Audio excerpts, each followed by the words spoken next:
Okay, ಈ ಒಂದು ನರಾವಣೆ ಅವರ ಪುಸ್ತಕದಲ್ಲಿರುವಂಥ ಅಂಶಗಳು ಮೋದಿ ಅವರ ರಕ್ಷಣಾ ನೀತಿ ಮತ್ತು ಅವರ ನಿರ್ಧಾರಗಳ ಬಗ್ಗೆ ಅತಿ ದೊಡ್ಡ ಪ್ರಶ್ನೆ ಎತ್ತುತ್ತಾ ಇದೆ ಅಂತ ವಿಪಕ್ಷಗಳು ಹೇಳ್ತಾ ಇವೆ.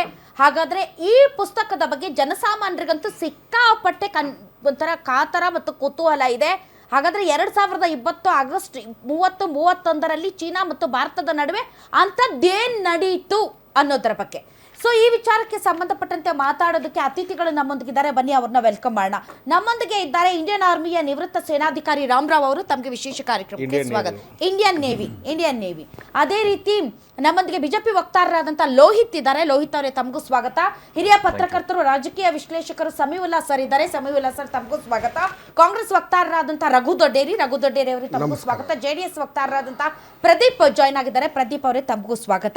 ಮೊದಲನೇದಾಗಿ ರಾಮರಾವ್ ಸರ್, ಇದು ಏನು ಪೂರ್ವ ಲಡಾಖ್ ರೇಚಿನ್ಲಾ ಪಾಸ್ ಪ್ರದೇಶದಲ್ಲಿ ಚೀನಾದ ಟ್ಯಾಂಕರ್ಗಳು ಭಾರತ ಮತ್ತು ಚೀನಾ ಗಡಿ ನಿಯಂತ್ರಣ ರೇಖೆಯ ಇಷ್ಟು ಸಮೀಪ ಇದ್ವು ಅಂತಂದರೆ ಅವತ್ತು ಒಂದು ಸಣ್ಣ ತಪ್ಪು ನಿರ್ಧಾರವು ಭೀಕರವಾದಂತಹ ಯುದ್ಧದ ಪರಿಸ್ಥಿತಿಯನ್ನು ನಿರ್ಮಾಣ ಮಾಡುವಂತಿತ್ತು. ಆ ಸಂದರ್ಭದಲ್ಲಿ ಸೇನಾ ಮುಖ್ಯಸ್ಥರು ತಮ್ಮ ಹೈಯರ್ ಅಥಾರಿಟೀಸ್ಗೆ ಕೇಳಿದ ಸಂದರ್ಭದಲ್ಲಿ, ಅದರಲ್ಲೂ ಕೂಡ ಅದು ಗೃಹ ಸಚಿವರು, ರಕ್ಷಣಾ ಸಚಿವರು ಮತ್ತು ಪ್ರಧಾನಿಗಳನ್ನು ಕೇಳಿದ ಸಂದರ್ಭದಲ್ಲಿ ತಮಗೆ ಏನು ಉಚಿತ ಎನಿಸುತ್ತದೆಯೋ ಅದನ್ನೇ ಮಾಡಿ ಅಂತ ಸೇನಾ ಮುಖ್ಯಸ್ಥರ ಮೇಲೆ ಸಂಪೂರ್ಣ ನಿರ್ಧಾರವನ್ನು ಬಿಟ್ಟರು. ಆಗ ಸೇನಾ ಮುಖ್ಯಸ್ಥರಿಗೆ ನಾನು ಅನಾಥನಾಗಿ ಬಿಟ್ಟಿದ್ದೇನಾ ಈ ವಿಚಾರದಲ್ಲಿ, ನನ್ನ ಒಂದು ಸಣ್ಣ ನಿರ್ಧಾರ ನಾಳೆ 2 ದೊಡ್ಡ ರಾಷ್ಟ್ರಗಳ ನಡುವೆ ಭೀಕರ ಯುದ್ಧ, ಕೊರೋನಾ ಟೈಮ್, ಆ ಸಂದರ್ಭದಲ್ಲಿ ಯುದ್ಧಕ್ಕೆ ನಾವು ಸನ್ನದ್ಧರಾಗಿದ್ದೇವಾ ಅನ್ನುವಂಥ ಅನುಮಾನ ನನ್ನನ್ನು ಕಾಡ್ತು, ತುಂಬ ಟಫ್ ಇತ್ತು ಡಿಸಿಷನ್ನು ಅಂತ ಬರ್ಕೊಂಡಿದ್ದಾರೆ. ಸರ್, ಈ ಟ್ಯಾಂಕರ್ಗಳು ಹೆಡ್ ಆನ್ 2 ಅಂದರೆ ಭಾರತ ಮತ್ತು ಚೀನಾದ ಟ್ಯಾಂಕರ್ಗಳು ಒಂದಕ್ಕೊಂದು ಮುಖಾಮುಖಿ ನಿಲ್ಲೋದು ಅಂದರೆ ಏನು ಸರ್ ಆ ಪರಿಸ್ಥಿತಿ? ಒಂದು ಸ್ವಲ್ಪ ಎಕ್ಸ್ಪ್ಲೇನ್ ಮಾಡ್ಬೋದಾ ತಾವು? ಎಕ್ಸ್ಪ್ಲೇನ್ ಮಾಡ್ತೀನಿ. ಇದು ಲೈನ್ ಆಫ್ ಆಕ್ಚುಯಲ್ ಕಂಟ್ರೋಲ್ ಅಂತ ಇರುತ್ತೆ. ಹಿಮಾಲಯನ್ ಬಾರ್ಡರ್ನಲ್ಲಿ ಒಂದು ಪ್ಲೇಸ್ ಇದೆ, ಗಾಲ್ವಾನ್ ರಿವರ್ ವ್ಯಾಲಿ. ಅಲ್ಲಿ ಗಾಲ್ವಾನ್ ರಿವರ್ ಫ್ಲೋ ಆಗ್ತಾ ಇರುತ್ತೆ. ಅಲ್ಲಿ ನಮ್ಮ ಏರಿಯಾನಲ್ಲಿ ಚೈನಾ ಅವರು ಎನ್ಕ್ರೋಚಿಂಗ್ ಮಾಡಿದ್ದಾರೆ, ಅಂದರೆ ನಮ್ಮ ಏರಿಯಾನಲ್ಲಿ ಬಂದಿದ್ದಾರೆ, ಇದು ಅಬ್ಸರ್ವ್ ಮಾಡಿದರೆ ಮತ್ತೆ ರಿಟಾಲಿಯೇಟ್ ಮಾಡಿ ನಮ್ಮವರು ಹೋಗಿದ್ದಾರೆ.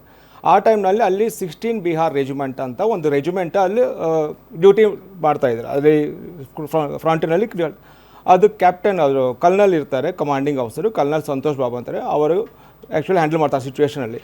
ಆ ಸಿಚುವೇಷನಲ್ಲಿ ಅವರ ಮೇಲೂ ಅಟ್ಯಾಕ್ ಆಗುತ್ತೆ, ಅವರು ಸತ್ತೋಗಿದ್ದಾರೆ, ಈ ಲಾಸ್ಟ್ ಈಸ್ ಲೈಫ್. ಸೊ ಆ ಟೈಮ್ನಲ್ಲಿ ಏನಾಗಿತ್ತು, ಸಿಚುವೇಷನ್ ತುಂಬ ಡೇಂಜರಸ್ ಸಿಚುವೇಷನ್ ಬಂದಿದೆ. ನಮಗೆ ಇಮಿಡಿಯೇಟ್ಲಿ ಆ್ಯಕ್ಷನ್ ತೊಗೋಬೇಕು, ರಿಟಾಲಿಯೇಟ್ ಮಾಡಿ. ನಾನು ಏನು ಮಾಡಿಲ್ಲ ಅಂದರೆ ಚೈನಾ ಅವರು ನಮ್ಮವರು ಟೇಕ್ ಓವರ್ ಮಾಡೋಕ್ಕೆ ಚಾನ್ಸ್ ಇರುತ್ತೆ. ಆ ಟೈಮ್ನಲ್ಲಿ ಸಿಚುವೇಷನಲ್ಲಿ ಇಮಿಡಿಯೇಟ್ಲಿ ನಮ್ಮ ಚೀಫ್ ಆಫ್ ಆರ್ಮಿ ಸ್ಟಾಫ್ ಅವರು ಎಷ್ಟು ಏನು ಮಾಡಬೇಕು ಅಂದರೆ ಸಿಚುವೇಷನ್ ಆ್ಯಕ್ಚುಲಿ ಅವ್ರಿಗೆ ಗೊತ್ತಾಗುತ್ತೆ. ಈ ಸಂದರ್ಭದಲ್ಲಿ ಏನಾಗುತ್ತೆ, ನೀವು ಒಪಿನಿಯನ್ನು ಪರ್ಮಿಷನ್ ತಗೋಬೋದು, ಬಟ್ ಸಿಚುವೇಷನಲ್ಲಿ ಏನು ಪ್ರಿಪ್ರೇಷನ್ ಮಾಡಬೇಕಂದ್ರೆ ಚೀಫ್ ಆಫ್ ಆರ್ಮಿ ಸ್ಟಾಫ್ಗೆ ಗೊತ್ತಿರುತ್ತೆ. He is expert in that field. He was trained so much for 40 years experience ಇದೆ. ಅದಕ್ಕೆ ಪ್ರೈಮ್ ಮಿನಿಸ್ಟರ್ ಏನು ಹೇಳಿದರೆ, whatever you want to do, whatever you feel correct, ನೀವು ಅದು ಮಾಡಿ ಅಂತ ಹೇಳಿದರೆ, ಅದು ಯಾರೂ ಕೆಲವೊಂದು ಸತಿ ಏನು ಮಾಡ್ತಾರೆ, ಇವು ಮಾಡಬೇಡಿ ಅಂತ ಹೇಳಿದ ಮೇಲೆ, ನೀವು ಅಟ್ಯಾಕ್ ಮಾಡಬೇಡಿ ನೀವು ಫಸ್ಟ್ ಮಾಡಿದ ಹೇಳಿದ್ಮೇಲೆ ಅದು ಕೆಲವೊಂದು ತಪ್ಪಾಗುತ್ತೆ. ಅಟ್ಯಾಕ್ ಮಾಡಿ ಅಂತ ಹೇಳಿದ್ಮೇಲೆ ತಪ್ಪಾಗುತ್ತೆ. ಯಾಕಂದರೆ ಅಟ್ಯಾಕ್ ಮಾಡಿದ್ಮೇಲೆ both sides life you will lose people. ತುಂಬ ಖುಷಿ ಆಗ್ತಾ ಇದೆ, ಯಾಕೆಂದರೆ ಇವತ್ತು ಎಷ್ಟೋ ಜನ ಮಹಿಳೆಯರು ಹೇಳ್ತಾ ಇದ್ರು, ನನಗೆ PCOD ಪ್ರಾಬ್ಲಮ್ ಇತ್ತು ಸರ್, ಥೈರಾಯ್ಡ್ ಪ್ರಾಬ್ಲಮ್ ಇತ್ತು ಸರ್, ಆರಾಮಾಗಿ ನಾನು ಸಣ್ಣ ಆದೆ ಸರ್, ತುಂಬ ಥ್ಯಾಂಕ್ ಯು ಅಂತ ಎಷ್ಟೋ ಜನ ಹೇಳ್ತಾ ಇದ್ರು.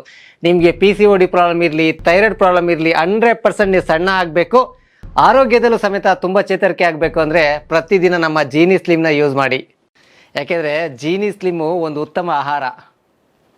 ಸೊ ಏನು ಕರೆಕ್ಟ್ ಇದೆ, ಸಿಚುವೇಶನ್ ಕರೆಕ್ಟಾಗಿ ನಿಮ್ಗೆ ಗೊತ್ತು, you take decision and you are the right person ಅಂತ ಅವ್ರಿಗೆ ಫುಲ್ ಪರ್ಮಿಷನ್ ಕೊಟ್ಟಿದ್ದಾರೆ. ಈಗ ನಮ್ಮ 1996 ಪೀಸ್ ಆ್ಯಂಡ್ ಟ್ರ್ಯಾಂಕ್ವಿಲಿಟಿ ಅಕಾರ್ಡ್ ಪ್ರಕಾರ ಶಸ್ತ್ರಗಳನ್ನ ಬಳಸುವಂತಿಲ್ಲ, ಅದು ಕೂಡ ಅವರು ಅಲ್ಲಿ ಮೆನ್ಷನ್ ಮಾಡಿದ್ದಾರೆ. ಶಸ್ತ್ರಾಸ್ತ್ರಗಳನ್ನ ಬಳಸುವಂತಿಲ್ಲ. ಬಟ್ ಚೀನಾ ಮಾತ್ರ ಕುಂಫು, ಕರಾಟೆ ಅವೆಲ್ಲ ಏನೋ ಕೋತಿ ಚೇಷ್ಟೆ ಎಲ್ಲ ಮಾಡ್ತಾ ಇರುತ್ತಂತಲ್ಲ ಸರ್ ಗಡಿಯಲ್ಲಿ,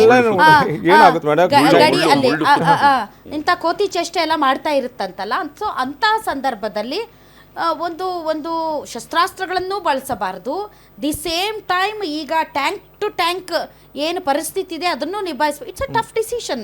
ಅದನ್ನ ಒಬ್ಬ ಆರ್ಮಿ ಚೀಫ್ ತಗೊಳ್ತಾರಾ ಅಥವಾ ಒಂದು ದೇಶದ ಸರ್ಕಾರ ಚುನಾಯಿತ ಸರ್ಕಾರ ತೆಗೆದುಕೊಳ್ಳುತ್ತಾ ಸರ್? ಏನಾಗುತ್ತೆ, ಆರ್ಮಿ ಚೀಫ್ ಡೆಸಿಷನ್ ತಗೊಳ್ಳೋಕೆ ಮುಂಚೆ ಇಂಟರ್ನಲ್ ಜಿಯೋ ಪಾಲಿಟಿಕ್ಸ್ ಅಂತ ಇರುತ್ತೆ. ಚೈನಾ ಹತ್ರ ಅಟ್ಯಾಕ್ ಮಾಡಿದ್ಮೇಲೆ ಚೈನಾಗೆ ಹ್ಯಾಂಡಲ್ ಮಾಡೋಕ್ಕೆ ನಮ್ಮ ಪ್ರೈಮ್ ಮಿನಿಸ್ಟರ್ ರೆಡಿಯಾಗಿರಬೇಕು. ನೀವು ಏನು ಮಾಡ್ತಾರೆ ಮಾಡಿರಿ, ಏನು ಪಾಲಿಟಿಕ್ಸ್ ಲೆವೆಲ್ನಲ್ಲಿ ನಾನು ಹ್ಯಾಂಡಲ್ ಮಾಡ್ಕೊತೀನಿ ಅಂತ ಫುಲ್ ಪರ್ಮಿಷನ್ ಅವ್ರಿಗೆ ಕೊಟ್ಟಿದ್ದಾರೆ. ಅದೇ ನಾವು ಒಂದ್ಸರಿ ಇಂಟರ್ವ್ಯೂ ಆಗುತ್ತೆ, ಜನರಲ್ ನರವಾಣೆ ಕೇಳಿದ್ದಾರೆ ಇಂಟರ್ವ್ಯೂನಲ್ಲಿ, ಈ ಥರ ನಿಮಗೆ ಪರ್ಮಿಷನ್ ಏನಾಗುತ್ತೆ ಎಕ್ಸಾಕ್ಟ್ಲಿ ಅಂದರೆ ನಮಗೆ ಫುಲ್ ಪರ್ಮಿಷನ್ ಕೊಡಿದ್ರೆ you take your own decision ಅಂತ ಹೇಳಿದ್ರು. ಅವತ್ತು ಇವರೇನು ಮಾಡಿದ್ರೆ ಅವರಿಗಿಂತ ದೊಡ್ಡ ಟ್ಯಾಂಕರ್ಸ್ ಅಬಂಡೆಂಟ್ ಅಂತ ಹೇಳಿದ್ದಾರೆ ಅವರು. ಎಕ್ಸಾಕ್ಟ್ಲಿ ಇದೇ ಪದವನ್ನ ಅವ್ರು ಬಳಸಿದ್ದಾರೆ. ಸೊ ಅದರ ಅರ್ಥ ನಿನ್ಗೆ ಏನ್ ಬೇಕೋ ನೀನ್ ಅದನ್ನ ಮಾಡ್ಕೋ ಅಂತ ಅಂತಾರೆ. ನಿನ್ನ ನಿರ್ಧಾರಗಳಿಗೆ ನೀನೇ ಬಾಧ್ಯಸ್ಥ ಅನ್ನೋ ತರದ ಅಲ್ವಾ ಸರ್? ಹೌದಲ್ವಾ ಸರ್? ಅಲ್ವಾ? ಸೊ ನಾನು ನಿಮಗೆ ಕೇಳಿದ ಪ್ರಶ್ನೆ, ಟ್ಯಾಂಕ್ ಟು ಟ್ಯಾಂಕ್ ಅಂದ್ರೆ ಎಂತ ಸಿಚುವೇಶನ್ ಇರುತ್ತೆ ಅದನ್ನ ಆ ಒಂದು ಪರಿಸ್ಥಿತಿನ ಟ್ಯಾಂಕ್ ಟು ಟ್ಯಾಂಕ್ ಮಾಡೋಕ್ಕೆ ಸಿಚುವೇಶನ್ ರೆಡಿ ಆಗಿದೆ. ಬಟ್ ನಮ್ಮ ಟ್ಯಾಂಕ್ಸು ಕ್ವಾಂಟಿಟಿ ಆ್ಯಂಡ್ ಕೆಪಾಸಿಟಿ ಅಂದರೆ ಒಂದು ಗನ್ಸ್ ಕೆಪಾಸಿಟಿ ಇರುತ್ತೆ. ಹೈ ಕ್ಯಾಲಿಬರ್ ಕೆಪಾಸಿಟಿ ಪೊಸಿಷನ್ ಮಾಡಿದ್ರೆ ನಂಬರ್ ಆಫ್ ಟ್ಯಾಂಕ್ಸ್ನು ಜಾಸ್ತಿ ಇದೆ ಆ ಟೈಮ್ನಲ್ಲಿ ಇನ್ ಕೇಸ್ ಯುದ್ಧ ಆಗಿದ್ದು ಅಂದರೆ ಇಮಿಡಿಯೇಟ್ಲಿ ಜಾಸ್ತಿ ಲಾಸ್ ಚೈನಾಗೆ ಇರುತ್ತೆ. ಆ ಥರ ಸಿಚುವೇಶನ್ ರೆಡಿ ಮಾಡಿ, ಏನು ಒಂದು ಸ್ನೇಕ್ ಇರುತ್ತೆ, ಸ್ನೇಕ್ ಯಾವಾಗೂ ಸ್ನೇಕ್ ಬೈಟ್ ಮಾಡೋದಿಲ್ಲ, ಬಟ್ ಎಲ್ಲ ಜನ ಭಯಪಡ್ತಾರೆ ಯಾಕಂದರೆ ಸ್ನೇಕ್ ಬೈಟ್ ಮಾಡ್ಬೋದು ಅಂತ. ಈ ಥರನೇ ಆರ್ಮಿ ಕೆಪಾಸಿಟಿ ನೋಡಿಬಿಟ್ಟು ಇವಾಗೆ ಸಿಚುವೇಷನಲ್ಲಿ ಇನ್ ಕೇಸ್ ಯುದ್ಧ ಆಗಿದ್ದು ಅಂದರೆ ಲಾಸ್ ನಮಗೆ ಆಗುತ್ತೆ ಅಂತ ಚೈನಾ ಅವರು ಹಿಂದ್ಗಡೆ ಹೋಗಿದ್ದಾರೆ. ಆ ಸಿಚುವೇಶನ್ ಕ್ರಿಯೇಟ್ ಮಾಡಿ ತೋರಿಸಿದ್ದಾರೆ. Don't come forward, we can attack you and make you lose the war. ಆ ಸಿಚುವೇಶನ್ ಮಾಡಿ ತೋರಿಸಿದ್ರೆ ಆ ಸಿಚುವೇಷನಲ್ಲಿ they went back. Exactly sir. Samiulla sir, ಇವತ್ತು ಈ ಒಂದು ವಿಚಾರದಲ್ಲಿ ರಾಹುಲ್ ಗಾಂಧಿ ಅವರು ಏನು ಪ್ರಸ್ತಾಪ ಮಾಡಿದ್ರು ಅದು ಡೆಫಿನೆಟ್ಲಿ ನಮ್ಮ ಒಂದು ರಕ್ಷಣಾ ನೀತಿ ಮತ್ತು ಚೈನಾಗೆ ಸಂಬಂಧಪಟ್ಟಂತ ನಮ್ಮ ವಿದೇಶಾಂಗ ನೀತಿ ಮತ್ತು ರಕ್ಷಣಾ ನೀತಿಯ ಬಗೆಗಿನ ಹಲವಾರು ಪ್ರಶ್ನೆಗಳನ್ನು ಎತ್ತುತ್ತಾ ಇದ್ದೇವೆ ಅನ್ನೋದು ಪ್ರತಿಪಕ್ಷ ಪ್ರಮುಖವಾಗಿ ಎತ್ತುತ್ತಾ ಇರುವಂತಹ ಸವಾಲು. ಮತ್ತು ಪರ್ಟಿಕ್ಯುಲರ್ ಆಗಿ ಈ ಪುಸ್ತಕ ಇನ್ನೂ ಕೂಡ ಭಾರತದಲ್ಲಿ ಮುದ್ರಿತಗೊಂಡಿಲ್ಲ, ಬಿಡುಗಡೆಗೊಂಡಿಲ್ಲ. ಯಾಕೆಂದರೆ ಅದಕ್ಕೆ ನಮ್ಮ ಭಾರತ ಸರ್ಕಾರ ಪರ್ಮಿಷನ್ ಕೊಟ್ಟಿಲ್ಲ ಅಂತ. ಸೊ ಭಾರತ ಯಾಕೆ ಅಂತಂದರೆ ಇದು ಭದ್ರತೆಯ ವಿಚಾರ ಆಗಿರೋದ್ರಿಂದ ಇಂತಹ ವಿಷಯಗಳು ಜನಸಾಮಾನ್ಯರಲ್ಲಿ ಅನುಮಾನದ ಹುತ್ತವನ್ನು ಜಾಸ್ತಿ ಮಾಡುತ್ತೆ ಅನ್ನೋ ಕಾರಣಕ್ಕೆ ಅಂತ. ನೀವು ಇದನ್ನು ಯಾವ ರೀತಿ ವ್ಯಾಖ್ಯಾನಿಸ್ತೀರಾ, ವಿಶ್ಲೇಷಿಸ್ತೀರಾ ಸರ್? ಒಂದು, ಈಗ ನಾವೇನು ಚರ್ಚೆ ಮಾಡ್ತಿದ್ವಿ ಕ್ಯಾರವೆನಲ್ಲಿ ಅಥವಾ ಬೇರೆ ಕಡೆ ಬಂದಿರುವ ಮೆಮೊರಿಯನ್ನು ಆಧರಿಸ್ಬಿಟ್ಟು ನಾವು ಚರ್ಚೆಯನ್ನು ಮಾಡ್ತಿದ್ದೀವಿ. ಬಿಡಿ ಪೋರ್ಷನ್ಗಳು ಯಾವ ಅರ್ಥವನ್ನು ಕೊಡುತ್ತೋ ಮತ್ತು ಆ ಪೋರ್ಷನ್ಗಳು ಇಡೀ ಪುಸ್ತಕದಲ್ಲಿ ಇಟ್ಟು ನೋಡಿದಾಗ ಅದು ಯಾವ ಅರ್ಥವನ್ನು ಪುಸ್ತಕ ಇಡಿಯಾಗಿ ಬರ್ಲಿ ಅಲ್ಲ, ಜನಸಾಮಾನ್ಯರಿಗೆ ತಿಳಿದುಕೊಳ್ಳುವಂತ ಹಕ್ಕು ಅಧಿಕಾರ ಇದೆ ಅಲ್ಲ ಸರ್? ಯಾಕಂದ್ರೆ ಈ ದೇಶದ ಒಂದು ರಕ್ಷಣಾ ವ್ಯವಸ್ಥೆ ಯಾವ ರೀತಿ ಇದೆ ಮತ್ತು ಅವತ್ತು ಏನಾಗಿತ್ತು, ಒಬ್ಬ ಸೇನಾ ಮುಖ್ಯಸ್ಥನೇ ಒಂದು ಗೊಂದಲವನ್ನು ಸೃಷ್ಟಿ ಮಾಡುವಂತಹ ಬರಹವನ್ನ ಬರ್ದಿರೋದ್ರಿಂದ ಈ ದೇಶದ ಪ್ರತಿಯೊಬ್ಬ ನಾಗರಿಕರಿಗೂ ಕೂಡ ಹಕ್ಕು ಅಧಿಕಾರ ಇದೆ ಅವತ್ತೇನಾಗಿತ್ತು ಅಂತ ತಿಳ್ಕೊಳ್ಳುವಂಥದ್ದು. ಪಾರ್ಲಿಮೆಂಟ್ ಅಲ್ಲಿ ಈ ವಿಚಾರ ಚರ್ಚೆಗೆ ಬಂದಾಗ ಅದನ್ನ ಮಾತಾಡೋದಕ್ಕೆ ಯಾಕೆ ಬಿಡ್ತಿಲ್ಲ? ಇದು ಮೋಸ್ಟ್ ಇಂಪಾರ್ಟೆಂಟ್. ಒಂದು ಪುಸ್ತಕ ಸರಿ ಇಲ್ವಾ ಅಥವಾ ಕಂಟೆಂಟ್ ಸರಿ ಇಲ್ವಾ ಅದನ್ನ ಡಿನೇ ಮಾಡೋದಕ್ಕೆ, ಕ್ಲಾರಿಫೈ ಮಾಡೋದಕ್ಕೆ, ಮತ್ತು it is against the rules ಇತ್ತು ಅಂತ ಅದನ್ನ ಎಕ್ಸ್ಪ್ಲೈನ್ ಮಾಡೋದಕ್ಕೆ ಸ್ಪೀಕರಿಗೆ ಪವರ್ಸ್ ಇರುತ್ತೆ. ಆದರೆ ಮಾತೇ ಆಡ್ದಲೇ ಇರೋ ತರ ರಿಸ್ಟ್ರಿಕ್ಷನ್ಸ್ ಇರೋದಿದೆಯಲ್ಲ, ಅದು ಒಂದು ಡೆಮೋಕ್ರೆಟಿಕಲ್ ಸಿಸ್ಟಮ್ ಅಲ್ಲಿ ಅದು ಒಳ್ಳೆಯದಾದಂತಹ ನಡವಳಿಕೆ.